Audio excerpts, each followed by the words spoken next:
Hello and welcome to Horror Rewind. This is Kelly Florence. And I'm Meg Hofdahl. And today we're talking about the release of our new book, The Science of Stephen King. It is available now wherever you buy books, at your local bookstore, Amazon, Target, wherever you buy your books. Make sure to pick up a copy. It came out on Tuesday. If you're in the Duluth area tonight, we have a drive-through book signing, so look at our website or Facebook page for that. And tomorrow night, wherever you are, we have a virtual release party, so you can tune in 7 p.m. Central Time and come have some fun. Yeah, basically we're stalking you, so you will be able to find us anywhere and everywhere. And also indiebound.com is a great way to find your books. It hooks you up with a local bookstore, and then you can support your local community too by buying our book. So, Science of Stephen King.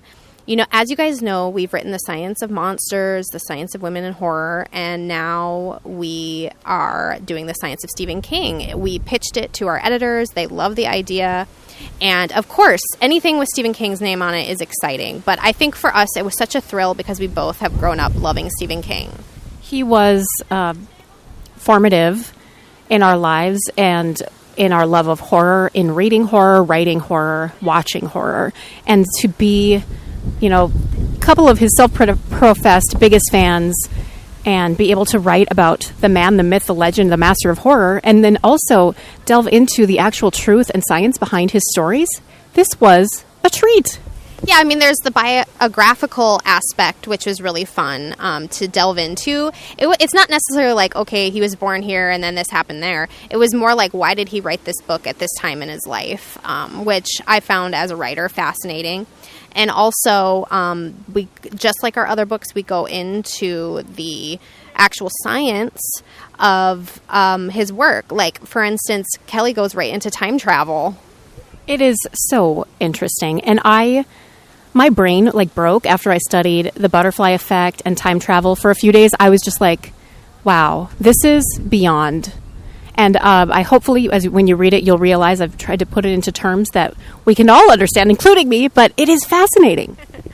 Yeah, I mean, I think it's important to note that, we're always learning along with you, and so the research itself is so fun. And that's what we've said since our first book, too. It's a fun and approachable way to come into the science of these stories. The other cool thing that we got to do in this book is interview a lot of interesting people, just like our other books. And we even got to talk to the co-author of one of Stephen King's books. Yeah, we talked to Richard Chizmar, who wrote Gwendy's Button Box, and he also wrote the sequel himself. He co-wrote Gwendy's Button Box with Stephen King, and then he wrote the sequel, Gwendy's Magic Feather. And I just think it's so cool because I wanted to pick his brain about what it was like writing his own book in Castle Rock. And also, how do you write a book with someone else, a fiction novel, especially with somebody like Stephen King. And Richard has his own, vast experience writing fiction, and he also founded Cemetery Dance. So he's very much been around, and he's a great friend of Stephen King. So that was fascinating. You'll have to read that interview in that chapter on him. One of my favorite interviews that we got to do was Les Stroud, who is also known as Survivor Man. If you used to watch that show back in the day, he would go out without a camera crew and just try to survive in a different place, climate, environment for a week or so.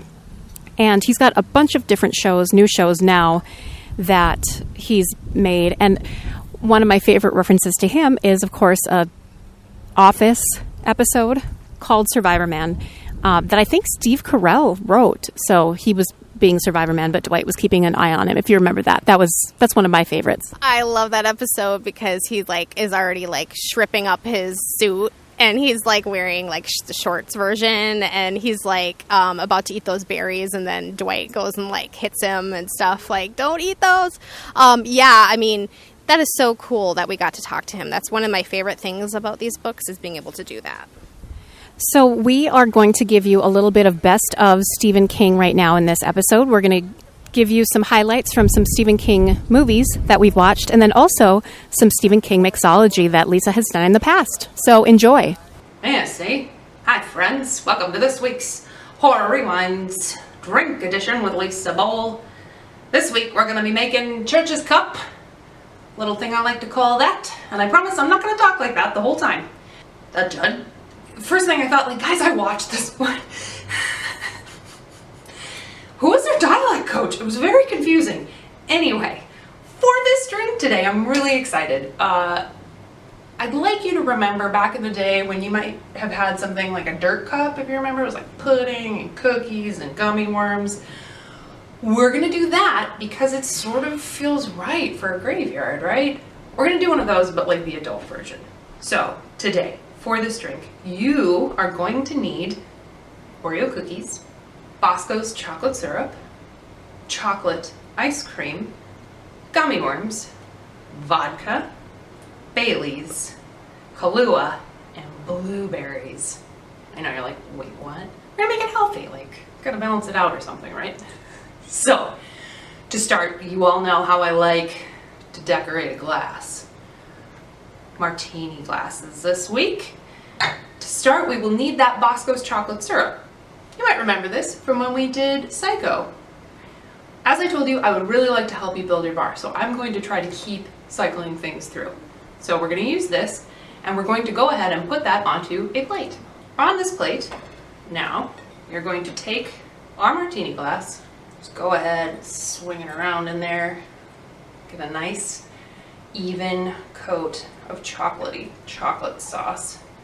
Also, Hershey's chocolate sauce, whatever kind of syrup you have, this is going to be fine, but I just know we have this from our Psycho times. So, go ahead. Get a good rim on there. And now I'm going to need you to take out those Oreos. It's just like a kid's dream, but don't let your kids have this. You are going to take 3 Oreo cookie sandwiches, and I'm going to need you to gut them.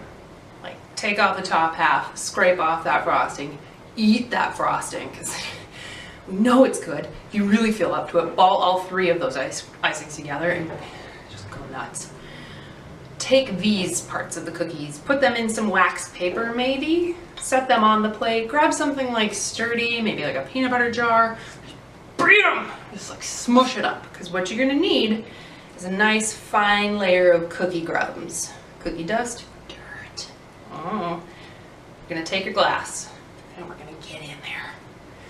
We're gonna make it nice and dirty. Just make sure you get a nice even coat on there. It's not science, it's more arts and crafts. It's a good time. And I think we're almost there. Now, if I was in my kitchen, I would put this in my freezer immediately so it could set, which is what I would suggest you do as you make this drink. Now, while you go ahead and put this in your freezer, you can go ahead and get your chocolate ice cream. I would say about this much is good, like a cup or so. Go ahead, put that chocolate ice cream into your blender. This is my blender. I have like a bullet, I think they're called, a magic bullet, ninja, you know, whatever, a little guy. If you have a big guy, put it in that big guy. We're gonna use this little guy right now. Next thing we're gonna do, get our blueberries. So again, you're probably like, wait, why are we putting fruit in this? Because this film was made in Maine. The family moves to Maine. It's all about Maine, Maine. One of Maine's favorite things, blueberries. So let's go ahead and put them in there. But before we put them in, we're really gonna get in there and make a little bit of a mess, because I found that if you get like a really good berry juice out of them before they get beat to death in that blender, it's nice to just give them a mush and get some of the juice out first before they get too cold. So go ahead and smush them. Sort of reminds me of at the end of the film, as I watched it. I know I already said this, and you know I hate these things. It was terrifying, and so at the end when he kisses his wife and the camera turns and her eyeballs hanging out, that's what it's gonna look like. It's fun. So, you can probably go after him a little bit longer, but for the sake of time, we'll call this good. We're gonna plop that onto ourselves and into the cup. It's good. A little bit more. Okay, now the booze, the good stuff. We're gonna start with some vodka. Your choice. What kind of vodka do you have in the house? Grab it. Me, I got some Lvovi from Poland. It's fine. It's nice. It's good vodka. Pull out your handy dandy ounce pour from the top of your shaker or a shot glass again. We're gonna do a single ounce today of our favorite vodka. And again, if you like freaking love blueberries, treat yourself. Get some blueberry vodka, put it in. Today, we're just going plain. Once we've got that in there, we're gonna go ahead and grab our Baileys. Any kind of Irish cream is great. Again, alcoholic is best. Half ounce. We're gonna go with a half ounce this time. Boop. So just fill that guy half up. And then we're gonna get our Kahlua ready. The thing that I did learn, you can't do too much alcohol. I know that sounds like a bummer, but if you do too much alcohol, then it's kind of runny. And we want this to be like good, thick, muddy milkshake. So we're gonna do a half ounce of this, bonk. And now, finally, we're gonna go ahead and blend. I'll be right back. When it sounds like that's all, yep, nice and even, we are going to see how this comes out. So as you'll see, this is why it's nice to go ahead and set this in your freezer, because it's a little warm here, so we've got some melting, but it's also kind of a nice look. So go ahead, plonk, there's a little bit of ice cream chunk in there. You know what? Game on. So we have a little bit left. That's the fun. You drink it before you go in with your friends, so they don't know you had more. Wait, is that the thing people do? I don't know. Anyway, we're gonna need our cookies one more time, because now we're gonna do a final garnish where we really get this to look good. Take your cookies, ever so gently sprinkle them on top. Remember when I mentioned that dirt cup you had when you were a kid? But this looks like one that you would have at a fun bar. So I'm here with Mark, and we saw Dr. Sleep together on opening night. We ended up seeing it on the, like, what is that? It's not called IMAX anymore. What kind of screen is that called? I can't remember. I'm sorry. I mean, I don't think it's I don't know. We're old. But anyway, we had to see it on there because of the time that we could go. It's not my favorite because they don't have the reclining seats. Now I'm whining for no reason, but I enjoyed it on the large screen. It was very entertaining, and we are going to get into spoilers now. So this movie, all of these, how they recreated scenes from the original Shining, Ultra Screen, that's what it's called. I looked it up. I cheated, but yeah, Ultra Screen with a copyright after it. Yep. Okay. With all of the scenes that they recreated with so much care and love, as I said earlier, I feel like it was a love letter, and it was so well done. And my goodness, how fascinating to follow Danny Torrance and see what happened to him and his mom after they left that hotel. And P.S., I have to say one thing I'm really happy about. You know, all these movies now are recreating scenes with actual actors, and then they use the technology to make them look younger. They didn't do that in this movie. They just cast actors who sort of looked like them, but it wasn't like impersonators. I feel like they did a really good job. How did you feel about that choice? Yeah, that's a good point. You know, I think we've actually talked about this on the podcast. You don't see what happens to these people after this trauma. But yeah, this movie did a very good job of showing how it really affected, Danny. I mean, it changed his whole life. The opening, like, I think you're introduced to him. What's his name? Not Conor McGregor. Ewan McGregor. Ewan McGregor. He's in a bar. He fights somebody. He's doing cocaine. He's throwing up, and then he sleeps with some random lady. And I think she's like passed out, and then he sees like a 3-year-old kid there. It's really, really bad. You know, and that reminded me a lot of Trainspotting, which he was in, and you know how he was hallucinating that baby because the baby ended up actually dying. Remember, because they were all high. And they didn't, feed the baby for several days. I mean, that's so dark. And this, too, he was having nightmares that maybe she died and that kid was going to die. And, so it's explained that he's drinking because he's trying to diminish the shine and not, connect with people in this way because it scares him and he's trying to get away from that. So he became an alcoholic because of it. And just going back a little bit, you see him as I think was it in 1980 in Florida as a child and they show him going to the bathroom, and there's the ghost or whatever is in the bathtub, and he just like ignores it and goes to the bathroom. So it just shows that he's gotten used to this existence that he's leading. Yes, it's so cool and well done, and that this place, the Overlook, is still haunting him even though he's not there anymore. And I mean, what a concept. And of course, yeah, I mean, if that was my reality, I'd probably do things to try to dull that too. I don't know if you mentioned this already, but they recreated the scene from the Shining where he's on a big wheel, like riding down the hallway with that certain red and black carpet.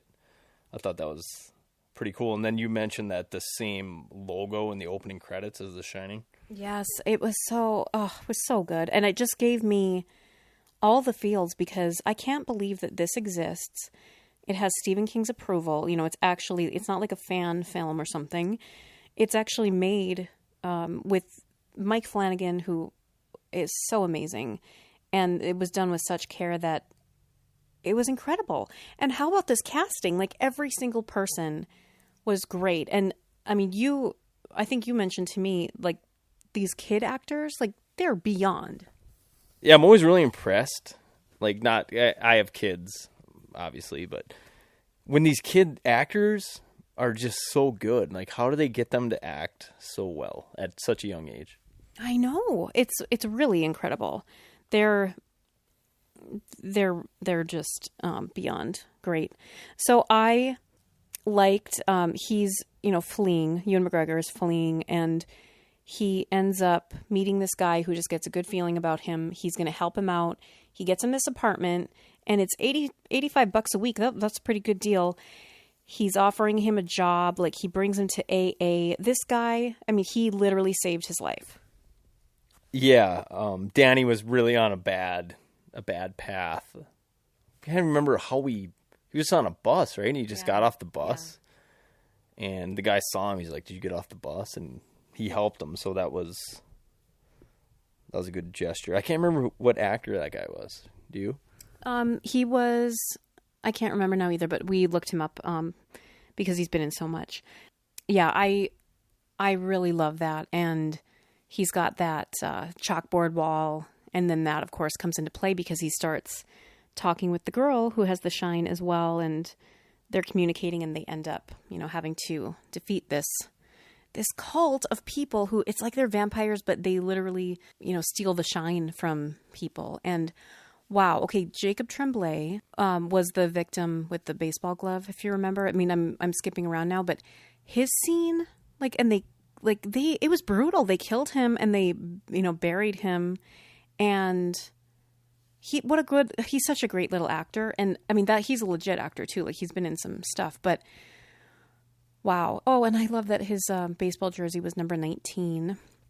It's the reason that my email address has the number 19 in it is because it's from the Dark Tower series, and it's an important number in Stephen King, the Stephen King universe. And so there were all just these little winks, these little subtle things that, you could just tell it was made by a fan with love. Yeah, these gypsies, like, I thought they were more like gypsies. They just, like, ride around in RVs. I thought, they were it was like a super diverse group of people. It was all nationalities, different ages. I thought that was pretty interesting. Oh, yeah, and the, what is it called? The Moonlight Man from Gerald's Game, that really tall guy. He was one of the people, and that was a great role. And they talk about all the times in history, where they were and who they fed off of, and so gross. And the main baddie, this woman, is so creepy, and her, second in command his name was Crow. He is the guy from Westworld, who, one of my favorite episodes, we followed his, story, and that was really great. So yeah, really, really interesting premise. And I knew nothing because I have not read the book. And I went in cold, and I was very impressed. It was like, what a great concept. Yeah, just on the Westworld thing, the maze wasn't meant for you, Kelly. Oh, yes. And guess what? There's a maze in this movie. Good point. Yes, I didn't even think of that. Good. Wow. I thought it was cool. I call her the Hat Lady, the main bad person from the Gypsies. And I didn't read the book either, so I didn't really know what was going on. But yeah, the cult lady, I thought it was interesting. She didn't really age from 1980 to 2011, and they show that in the beginning. Her in 1980, her in 2011, and you don't really know what's going on. But yeah, she does not age at all. And then, of course, it's explained why. And it's like they are like vampires. They're remaining eternal. But the catch is, vampires, it's pretty easy to go out and just suck blood from anybody or anything with blood. But these people, it's so specific. You have to find somebody with the shine. And it's not always easy to find them. And, it's not everywhere. Yeah, I was kind of wondering that during, how do they pick their victims? But then, it seemed to be these certain, usually kids that have this gift or different thing about them that they tend to target them. And they can find them through, I don't even know what you call it. It's I don't know, through your mind somehow. Yeah, I thought it was really cool how they were basically stalking people. And they missed Ewan McGregor when he was a kid somehow because he was diminishing his shine for so long that they didn't catch him. Was that it? I don't know. Or maybe they weren't in the States when he was a kid, like in 1980. I don't know. Yeah, I didn't really catch. Yeah, but that's a good point. He was one of them. They missed him, so he was able to come back and ultimately conquer them.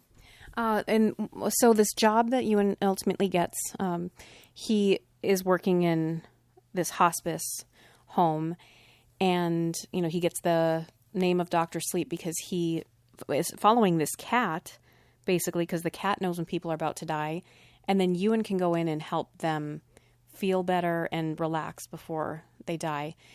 And I thought that was really sweet, and it was really a nice plot line, like he's using his gift for good. And I think the guy's room, like in one of the scenes, was 217, which of course is the actual room number from the book, The Shining. It was changed to 237 when they shot at the hotel because they were like, oh, we want to change room number because we don't want people to be nervous about staying in that room. But obviously everyone's going to want to stay in the 237 anyway, whatever. If I ever went there, and I think we actually went there, the Stanley Hotel, I would definitely stay in that room. I know, absolutely. And fun fact, and so that's not where they shot The Shining, the movie, but they shot the miniseries there, and that's where Stephen King was staying when he, got inspiration for the book. But that's also where they stay in Dumb and Dumber. Another great movie. Dumb and Dumber, the here you go scene, that was at the hotel, right? Yes, exactly. So, yeah, it's iconic. I thought it was cool how not cool, but the cult people, stored their, steam, I think they called it, when they killed the kids in these little bottles, and they would, from time to time, have to just open it up and just all inhale a little bit. It was kind of like a weird drug or something.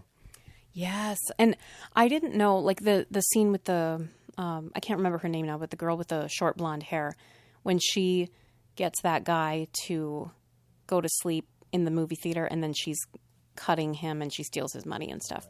I was like, is she gonna end up being a good guy or a bad guy? But she was a bad guy and she became one of them, and wow, that was rough. So they knew about her killing these guys, and then they wanted to include her into their cult thing? Yeah, because she could control people on they all had different kind of gifts, and they could use that gift then if she became one of them. So they didn't want to steal her shine. They wanted to use it in order to, influence people because she could get into their minds. Makes sense to me, yeah. Yeah, she had a good power, I guess, that they could use. I thought one of the really cool scenes was this ghost lady. I think it was in Danny's apartment. She was dead and she was crawling up to him. I could be off on this, but there was flies crawling around on her face and like on her eyeballs, but she wasn't blinking. And to me, that was just like a really, just made me feel weird. I know. The horror was good in this movie. It had those moments when it was just like, I had to like cover my mouth. It was that like, ooh, creepy. And it made me feel it too. And then the white light glowing in the eyes of those cult people, is that is The Shining or what? Yeah, I guess that it was lighting up when they were getting that from people. And it was a really nice touch because it just added to the creep factor. And they just seemed so nice, you know? They just seem like, oh, we're just, you know, we're like hippies. We're free out here living, but really they're the worst. And they seem to like music from like the 1930s. And for some reason, so every time they showed them hanging out in their caravan thing or whatever, they were always listening to like 1930s music. Yeah, that was an interesting touch. I liked it. So they were, definitely old school. And then also I thought the cult people, it reminded me of the video game Red Dead Redemption 2, because in that game everyone's hanging out in like a camp and there's all these different people around.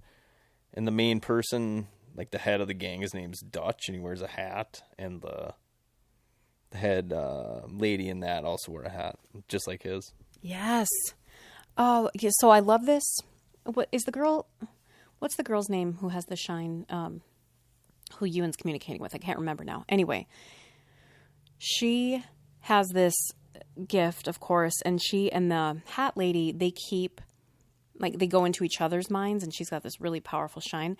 I like those scenes when we are seeing through the perspective of she's in her mind, and then she goes into the girl's mind, and her memory is portrayed through filing cabinets, and that was really cool. It reminded me of Sherlock Holmes' Mind Palace, and how you have, you know, different rooms and how you store things. And of course, that was ultimately a trap, and it was so smart. She gets her hand stuck in a drawer, and it literally rips the flesh off of her hand. And I was thinking, that's another. It must be in the book, but Stephen King, you know, must have a thing about that, because that was in Gerald's Game as well, when the woman had her hand in the handcuff and had to tear her flesh. So gross. That was a really cool visual when she realized she was caught, and the only way to get out was to just rip her hand out as hard as she could. And yeah, I was feeling it. So when that old guy dies, the tall guy, it was weird and creepy. And then, you know, you feel like, oh, they're going to be sad and have sympathy for him, but they just go in like vultures, you know, to get every last bit of steam from him. And it just shows that they have no humanity left. Yeah, I mean, they kind of tried to save him. But yeah, once they realized it was all over, they all got ready to breathe them all in, take them all in. And they were pretty like greedy about it. Like, I need this, obviously, to survive. So, you know, I guess I can't blame them for that.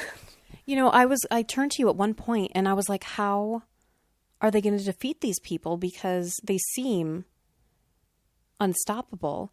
But there's this shootout scene. Thank God they can just be killed like a vampire or a zombie or whatever. And not even, you know, you don't even have to have something special like a wooden stake or silver bullets. You can just shoot them and they die in like a pretty cool way. And so this shootout scene was really impressive. And oh my gosh, though, his friend who literally, you know, saved his life, he dies. And that's so sad. That was a cool scene. They somehow, did they make them think that girl was there? So they all came there. And then they were up, it was in the woods, and they were up on a hill with guns, and they just started like popping them off one by one. And then the cult people realized what was going on. And I think most of them died except for the lady, and I think the crow guy was with somebody else, so he wasn't even there. But yeah, that was a good scene. So yeah, remember he ended up, they knew it was a trap, and so he ended up going and kidnapping the girl at the same time. And then the woman had stayed back because they said, if you're there, she's going to be able to detect you.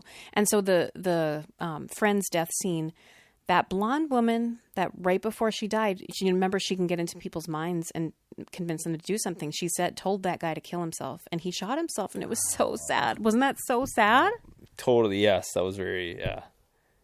Thought everything's okay, and then all of a sudden it was like... And then I think Danny's like realized it was happening, but it was too late, right? Yeah. Yeah. I love that. One aside, Crow has the same exact facial hair as Kevin Federline, K-Fed, so I just thought that was funny. I haven't heard that name in years. As I take a puff of a cigarette. Yeah, no, seriously, I haven't thought about K-Fed in a long time. But yeah, he did have similar facial hair. Okay, at this point, it's almost, it seems like the climax of the movie. And I'm like, Mark, there's still an hour left. Or, a little less than an hour. I said they still have to go to the hotel. It seemed, I didn't know that it was going to happen, but it seemed like the logical next step. And you're like, oh my God, I got to go to the bathroom. Yeah, you said, I felt like it was coming all to an end. And you're like, well, they have to go to the hotel. And I didn't even think of that. And Kelly, again, was right. They go to the hotel. So, yes, I had to miss a minute or two of the movie, but I was very careful to run down the stairs, go to the bathroom, and get right back, so I didn't miss much. And how they recreated everything and the things that are left, and it was just abandoned. Ewan McGregor looking through the hole in the bathroom door where his father cut through with an axe and said, "Here's Johnny," and his mother was screaming in terror. What the heck? I can't even believe that. Yeah, and then they show they intercut the scenes that, they recreated.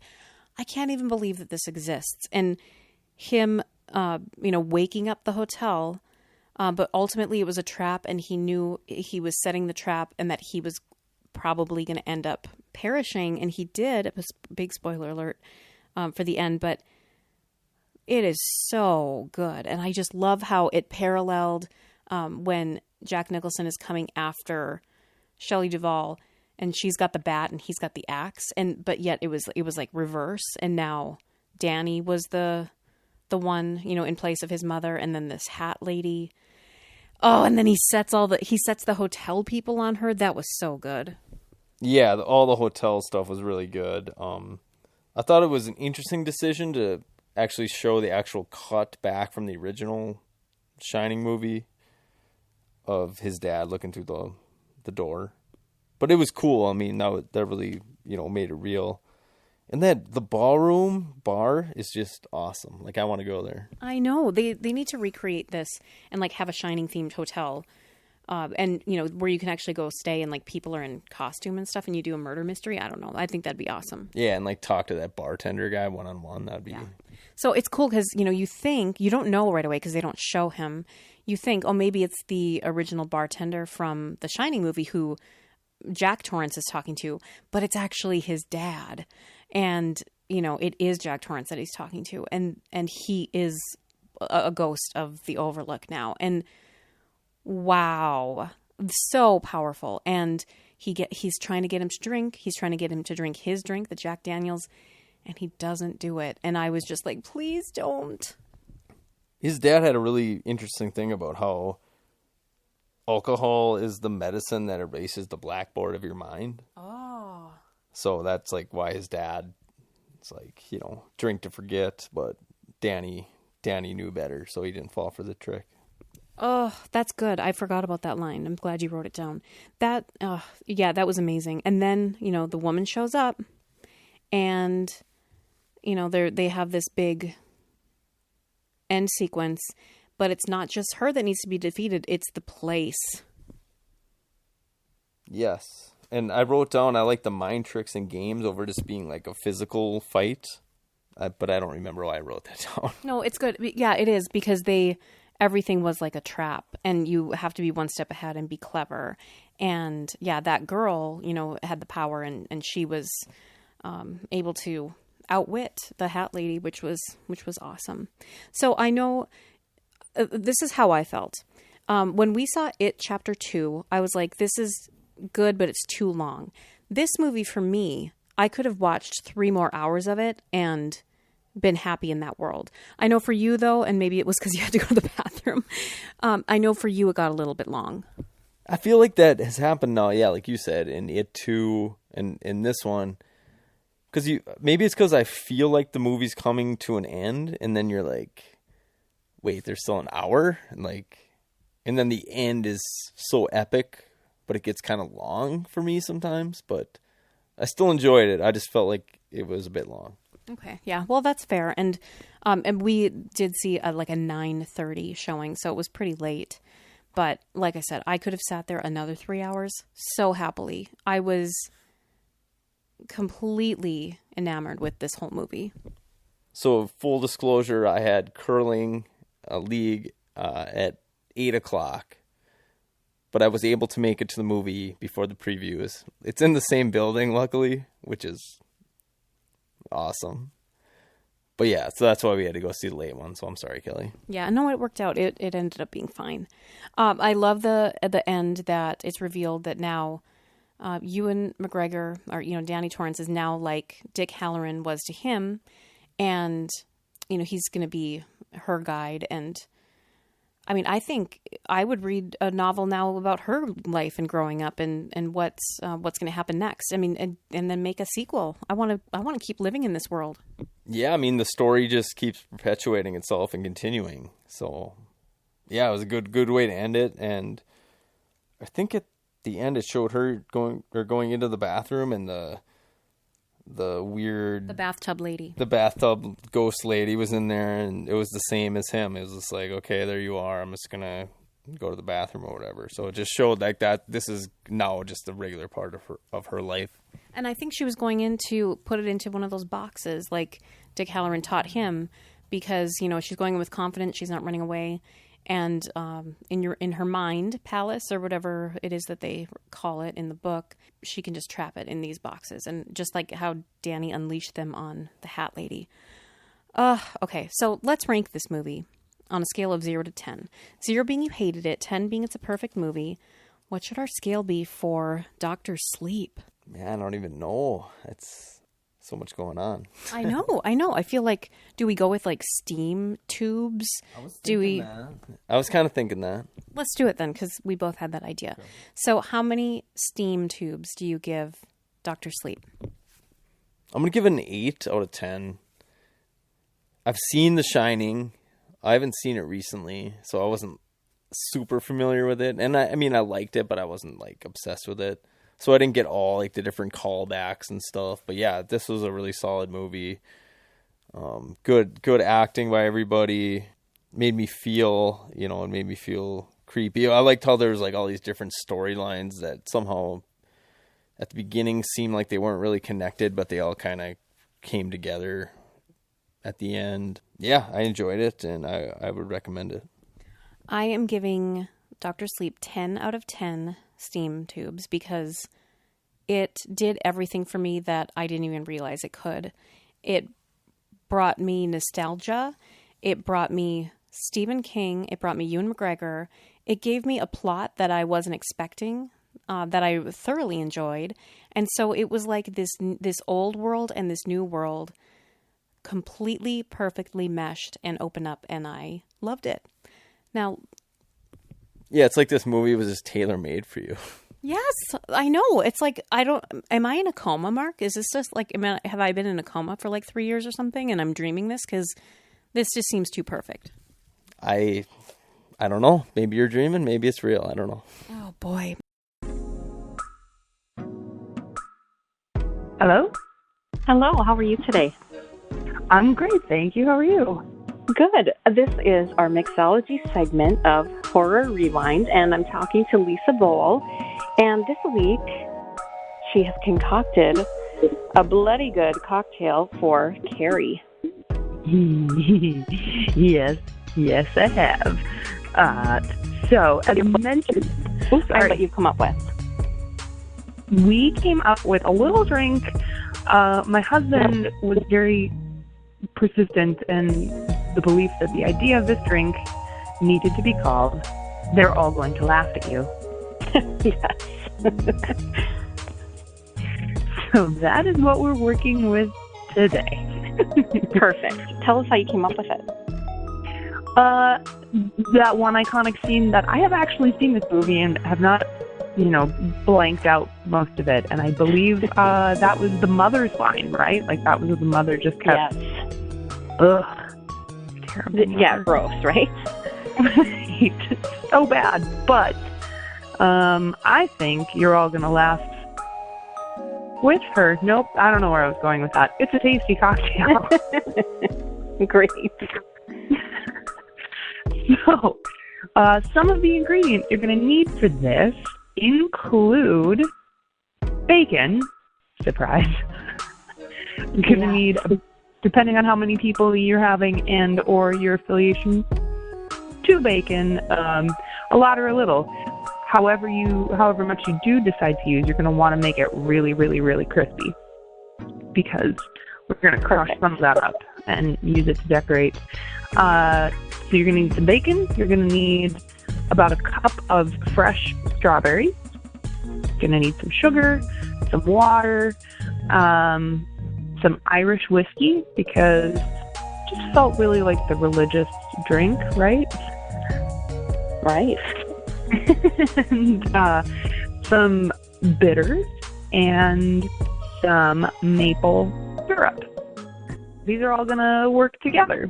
The way we're going to start today is that I'm going to have you take those strawberries and put them into your blender. You're going to add about a tablespoon of water and a teaspoon of sugar. We're going to make just a tasty little syrup out of this. So go ahead and blend that until it's really, really thin and smoothie-like, if you will. I'm going to have you pour that out. I should have started with the fact that we want to serve this in a Cosmo glass. That's not what it's called. A martini glass. Oh, yes. I swear I've bartended before. You're just serve this in a martini glass. So, once you have the strawberry puree, pour that out on a plate.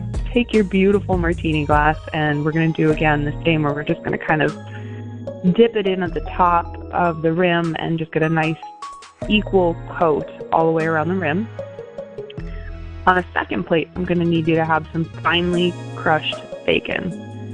So just take out anything you've had in you in the day that you're just like, ugh, my job, ugh, the economy, I don't know, whatever is upsetting you that day. Just like beat the bejesus out of that bacon. So you can take your rimmed martini glass and then just dip it and coat that strawberry coating with bacon. And then while we're making the drink, I'm going to have you put that martini glass in the freezer to help it set. Now you can move over to your shaker, and I'm going to have you put in 2 ounces of that Irish whiskey, about a teaspoon, maybe a little more, no, like if you really like it sweet, a full teaspoon. If you're not so into the sweet, maybe a little less. And then 3 dashes of bitters. Put some ice in there, and you're going to give that a good, long, angry shake. Again, we're just going to like take all of Carrie's rage out into the making of this drink. Once you have the drink shaken, you can go ahead and grab your martini glass out of the freezer. Set that out, and then we're going to pour the ingredients in our shaker into that martini glass. And then what I want you to do is grab a couple of the ice cubes that were inside the shaker, and then maybe just like also beat those up. Because I remember there's a fair amount of broken glass in this movie, yes? Like an ashtray gets broken, a mirror gets broken. So I want some shards of ice for the top of this drink, just to also kind of melt in and give more robust flavor to the cocktail itself. So you're going to put some shards of ice onto the top of that. And then if you happen to have kept 1 extra slice of bacon, or for however many guests you may be watching this film with, they can each have their own slice, and you just put it right on the side of the cocktail. And they're all going to laugh at you, ready for some sweet and savory viewing times. Amazing. I will be curious to hear from our listeners how, if they were able to keep the bacon that they cooked all the way through the end of making the drink, or if they were snacking on it the entire time, right? I can imagine that would happen. It's like the best snack too. Like you just like you're sipping and then you move over a little bit and like the strawberry and the bacon together. It's like breakfast. And you've got them. That's amazing. I would never have thought of putting those together, but I can't wait to try it. It's great. Now, Lisa, what I forgot to ask you last week. Why don't you tell us this week where we can find you on social media? Oh shoot, yeah. You can find me on the Instagram at Lisa Ann Bowl, LisaAnnBol, and I also have a little website where I put my acting stuff out on, and that's just lisabowl.com. Great. We will also be posting photos of these drinks as well as the recipe, and then also look for, in the future, Lisa will be making some videos and we'll put them up on our YouTube channel so you can see and make the drinks along with Lisa. It's going to be so much fun. Thanks for joining us this week. I'll talk to you next time. Sounds great. Take care. Goodbye. So make sure to get our book. And until next time, we'll see you in the horror section. Bye, constant readers.